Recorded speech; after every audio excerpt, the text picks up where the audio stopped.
Good evening, everyone, and welcome to another session of Ask the Coach with myself, Velenie Jacob from Narara Consulting, and we have... Good evening, Chris Elphick, Breadfruit Consulting. Nice to be back. It's great to be back. Thank you, everyone. We are brought to you live through Espresso, and this is another episode, a series of our discussions on money. Just to recap on the previous session, we went through expenses. It was myself and Jackinson in the last series of money, talking about money. So we went through expenses in a small business, and we had a few talk on how the real things that are happening in our small businesses around. So if you haven't watched the session last week, you could go back to Espresso page and have a look at the session that we talked on money, especially to do with expenses. So today we are happy to have Chris back on this episode today.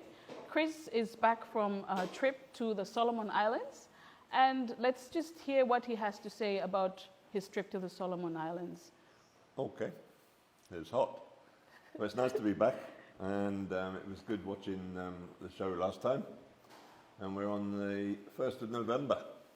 Yeah, getting close to the end, of the year. So, yes, I went back to the Solomons. I haven't been back since COVID, so 2.5 years. So I've obviously been in contact a lot online, yes? Yeah. So I was interested to see if I would see any difference. I only went to Narara this time. So how long has it been since you got back to the Since I Solomon? went back there, so it was a 2.5 year gap. Right. So I left there when the borders closed there at the same time as here, March 2020. Right. Yes, so 2.5 years really. And interesting, I mean, one of the things I noticed is that there are larger groups of unemployed young people just hanging around the streets. And a lot of friends have said that this is probably what I would notice. Over the last 2.5 years, the level of unemployment amongst young people seems to have gone up. Well, it's a bigger population than ours. It is. But it's quite worrying, really. Yeah? And talking to a lot of local Solomon Islanders, and they were saying that it is less safe in the evening sometimes. Just young people, nothing to do, you know, just gather, and that isn't really healthy. That's on one side. On the other side, I met lots of entrepreneurs. So there's an organisation there called YEXI, the Young Entrepreneur Council of Solomon Islands. Right. We've had them, haven't we, on the show? Yes, yeah? we did. So I was with Maverick and Daniel, so I spent time with them. They run very similar coaching and training to the sort of stuff we do. And it was lovely. Met quite a few of the young entrepreneurs that I've never seen. So last year I was running a program with them, all online. So it was all done through Zoom, so I could see them through Zoom, but I never actually met them. So Right. this time I was actually meeting them face to face and talking about their businesses, very similar. You know, people in the handicraft industry, people trying to make quite a lot of body products, using local, oils and so on. Right. Young people thinking about technology. So it was great. It was great to be back. I mean, Solomon doesn't have the same reliance on tourism that we do. Okay. What do they rely mostly on? So, I mean, there is some tourism, but it's very specialised. So like diving and water. A lot of people go there to see the war relics. Yeah. Logging. It's one of the big. So more forestry. So that's got a upside and a downside to it. It's got some slightly bigger businesses, of course, like Salt Tuna. Salt Tuna. Yeah, and they're employing 2,000 people or something. So bigger than we've got here. We've got a theatre called Dreamcast, very similar to One Small Bag. There are a lot of social commentary, a lot of work around social inclusion and gender. Right. And they link up with Young Entrepreneurs Council. And what was good was that they are really keen to keep the links going with us, and want to make more links with entrepreneurs across the country. So that's pretty cool, eh? Great. Yeah, I think that would be really, I mean, yeah, if we encourage more of that, it would really help. Yeah. I mean, the challenges are similar. Sustainability is a huge one. Yeah.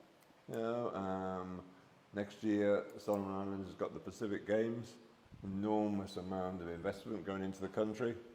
At the same time, the small businesses are still having to struggle, just as they do here. Yeah.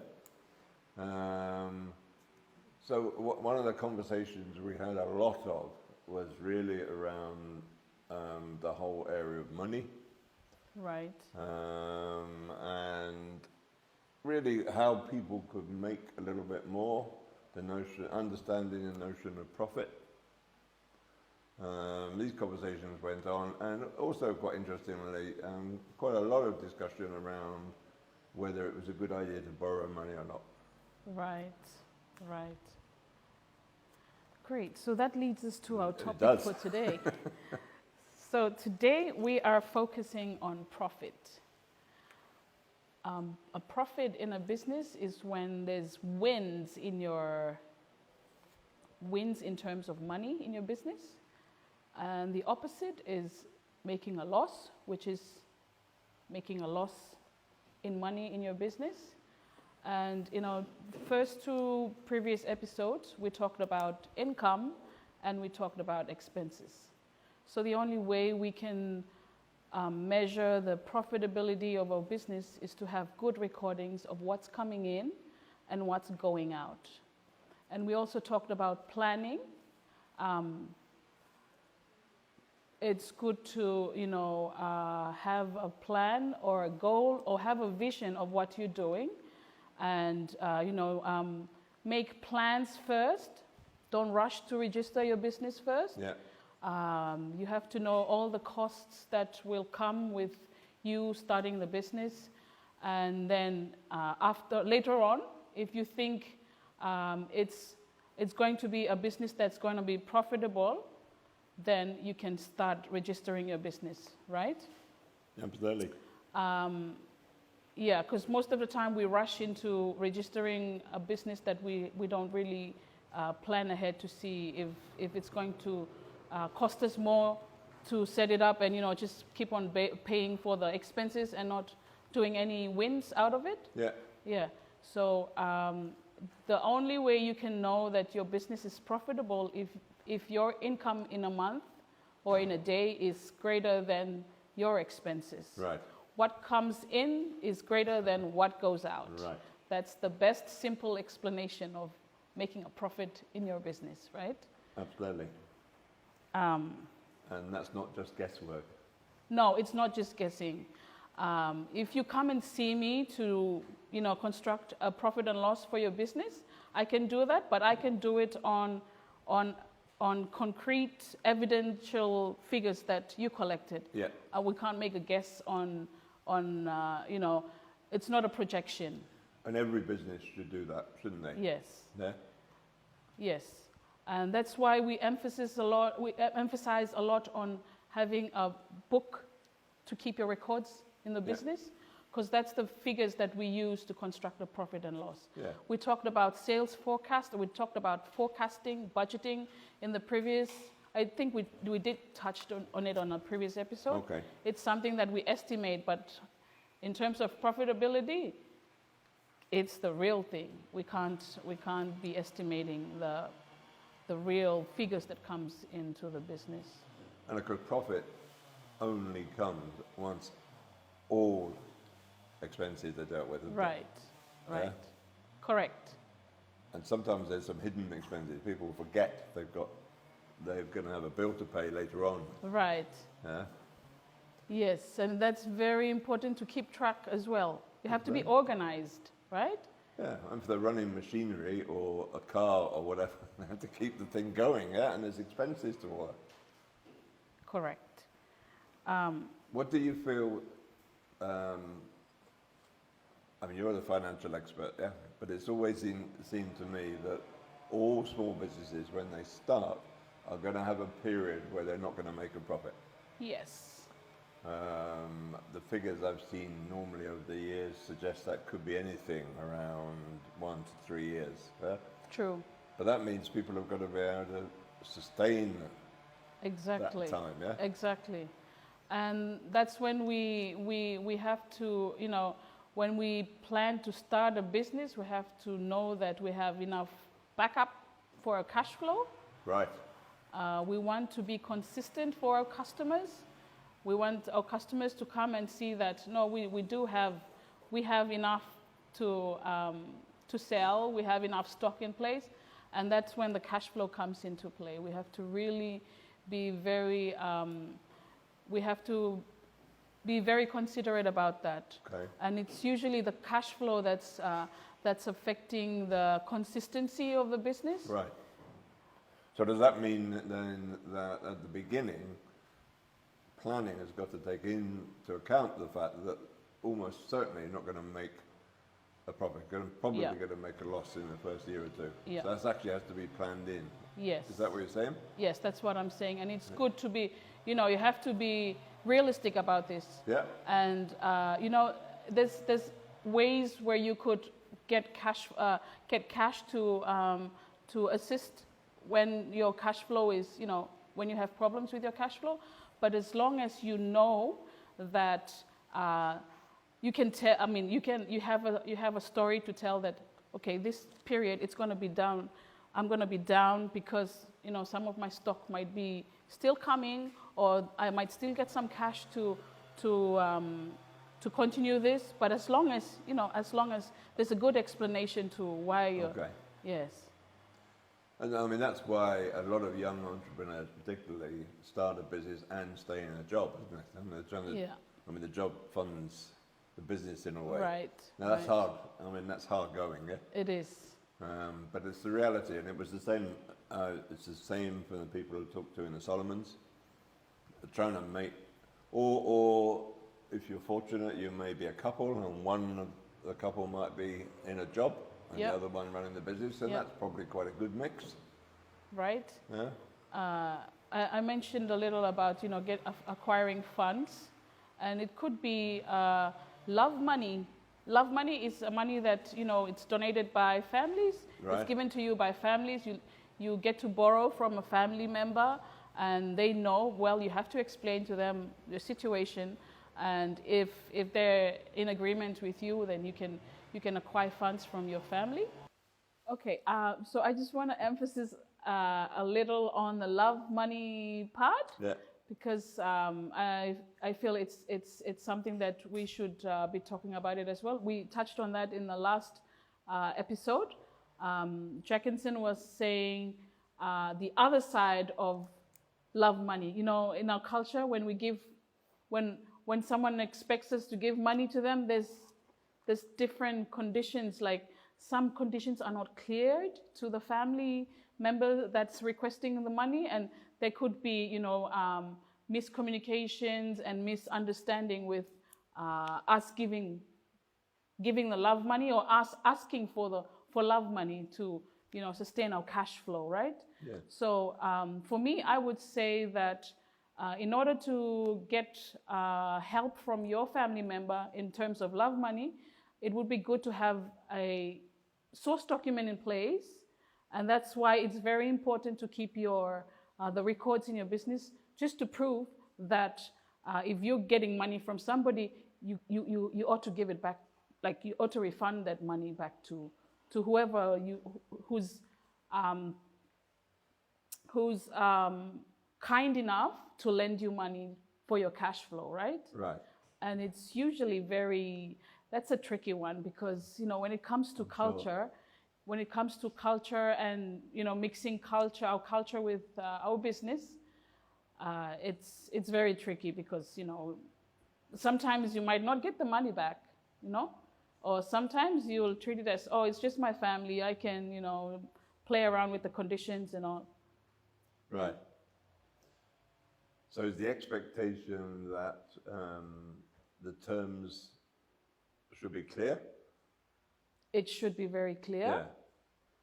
And yes, it should be clear, and you have to prove to the other person that you're asking money from that you will refund that money back. Or if you're not refunding it back, how are you dealing with it? Right. Well, I take the view as a coach, where I try and encourage people, if they can, to manage their business without borrowing anything. Right. I mean, I know it's not always possible, but certainly I would never encourage anyone to start a business up with a loan. Yeah. And it's going to be quite hard starting a business with a loan too. Well, and it gives you a false sense of security, doesn't it? Because you think you've got a big chunk of money, but actually that money doesn't belong to you. True. Yeah? And I agree with that, because I think we need to build our mindsets, local mindsets, to be confident and be self-reliant first, because it's always happening. You have to prove yourself that you can do something. Yeah, you have to. This is the focus of sustainability, isn't it? Self-reliance. Yes. Yes. And we're on the topic of profit and loss, having wins and loss in a business. We have to understand, like we discussed earlier, we have to understand that in a business, when we're starting off, we are sure to be getting, losses in our business.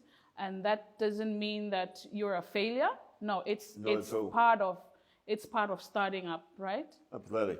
And maybe what we have to do sometimes is just be aware that it's going to take a bit longer. Yeah. Yeah. Rather than borrow or get someone to give us a chunk of money, maybe we do it in much smaller steps. Right.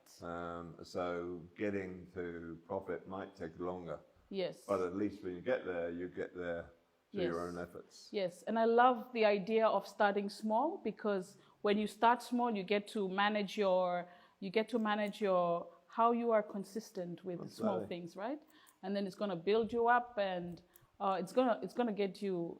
It's amazing if you start small and manage yourself, the consistency of how you have your little stock, and you have target the people that is within your capacity, right?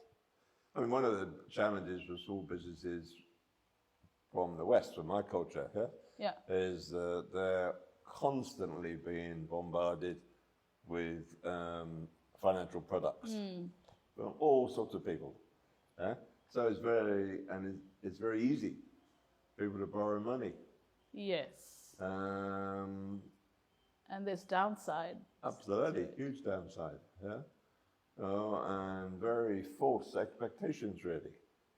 You want to be developing your business on whatever it is you're providing in the marketplace, not on the fact that someone's giving you a big chunk of money. Yeah? But it's a complicated subject, isn't it? And it becomes quite emotional. Is that true? Yes.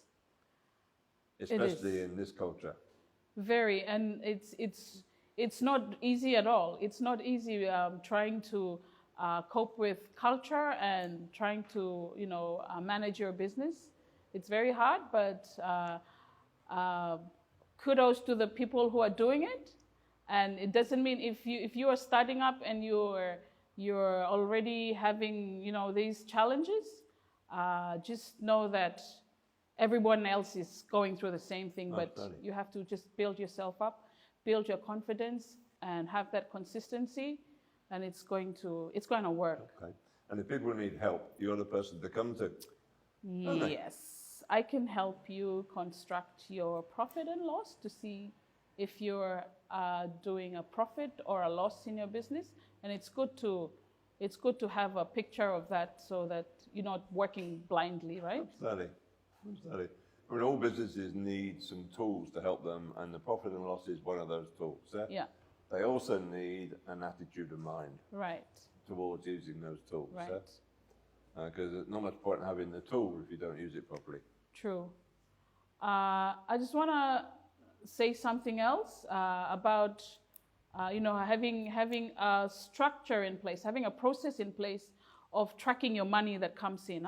You have to have that in your business, because if you don't, you have to have a structure in place, a process in place where what happens when the money comes in. Where does it go? Where do you record it? Where does it? So you have to follow every penny that comes in until it leaves your business. It's none of your business anymore. But you have to follow it the moment it trickles into your business.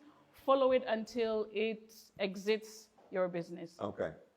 So if you happen to be out somewhere and someone gives you some cash for something that you provided them, as soon as you can, you need to write it down. Write it down. It doesn't always store up here as a don't rely on your mind or your brain to store it up for you, because. And if people don't have a framework for that, can you help them? Yes, I can. Cool. Yes, we are here to help anyone who's trying to manage their finances and put together their finances. I'm here to help, and Chris is here to provide some coaching sessions. So I'm pretty sure our contacts are running down the screen. So if you have any questions or you want to contact us, please do feel free to contact us anytime. So our last 3 sessions really have all been around managing the money. Managing the money. Let's face it, that's why we're in business. True. Yeah? As we want to make some so we can do other things with it in our lives. Next time we come online, we're going to be halfway through November. Mm-hmm. Yeah? Getting quite close towards the end of the year. Yes. So it feels like it's going to be the right time for us to be really reflecting. Looking back, thinking about what we have learned during this 2022 year. And the reason for doing that is so that we can plan ahead. Right. Learning the lessons from this year. Does that make sense? Yeah. Do you think that's the way to go? Yes. It's very good to reflect on what we've done and actually see the experiences that we went through. Absolutely. Yeah. And what we've learned from that. Exactly. Because actually 2023 needs to be a bit different, doesn't it?